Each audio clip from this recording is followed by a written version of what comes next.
నమస్తే welcome back to our channel this is Madhu. South ఇండియాలో ఎంతో మంది స్టార్ డమ్ ఉన్న హీరోలు ఉండగా రామాయణం సినిమాలో రణబీర్ కపూర్ ని దర్శకుడు నితీష్ తివారీ ఎందుకు రాముడిగా ఎంపిక చేసుకున్నారు?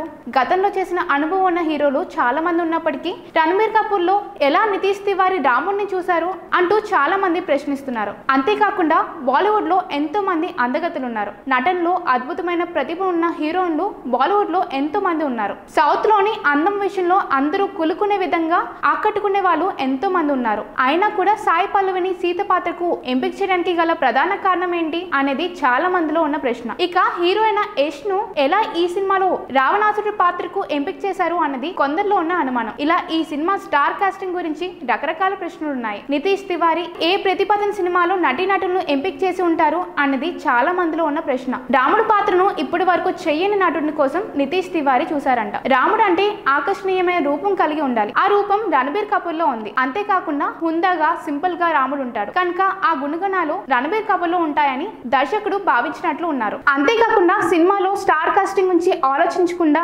రాముడు అంటే ఇలా ఉంటే బాగుంటుంది అనుకున్నప్పుడు బాలీవుడ్ హీరోలో ఎక్కువ మంది రణబీర్ కపూర్ సూచించినట్లు తెలుస్తుంది. సీత పాత్ర విషయంలో చాలా చర్చలు జరిగినట్లు సమాచారం అందుతుంది. సీత అందంగా ఉండాలి, అలాగని మేకప్ తో సర్జరీతో అందం తెచ్చుకునేలా ఉండకూడదని అనుకున్నారంట. అందుకే సీత పాత్ర కోసం స్టార్స్ ను ఎంపిక చేసే క్రమంలో కొంతమంది హీరోయిన్ పేర్లు పరిశీలనకు వచ్చినప్పుడు సాయి పల్లవి వైపు ఎక్కువ మంది మగ్గు చూపారంట. సింపుల్ సిటీతో సాయి పల్లవి ఎప్పుడు అందంగా కనిపిస్తూ ఉంటారు. సీతమోహన్ లో నవ్వు చెరగదు అంటారు. అందుకే సాయి పల్లవి వంటి నేచురల్ స్టార్ బ్యూటీని ఈ సినిమాలో సీత పాత్ర కోసం ఎంపిక చేశారంట. ఇక కేజీఎఫ్ లో అత్యంత రౌద్రంగా కనిపించిన యష్ ను దర్శకుడు నితీష్ ఎంపిక చేసుకుని మరి రావణాసుడి పాత్రను ఆఫర్ చేశారంట. ఈ 3 పాత్రలు మాత్రమే కాకుండా ప్రతి పాత్ర విషయంలోనూ ఇదే తరహాలో ఆలోచించి ఎంపిక చేస్తున్నట్టు తెలుస్తుంది. చిన్న పాత్రకు సైతం దానికి తగ్గ నటుడిని ఎంపిక చేయడంలో స్టార్ కాస్టింగ్ భారీ ఏర్పాట్లు చేస్తున్నట్టు తెలుస్తుంది. ఈ సినిమా 2-3 పార్ట్లుగా రాబోతుంది. ప్రముఖ జాతీయ మీడియా కథనాల ప్రకారం ఈ సినిమా మేకింగ్ కు సుమారు 4,000 కోట్ల వరకు ఖర్చు అవుతుందంట. మొదటి పార్ట్ ను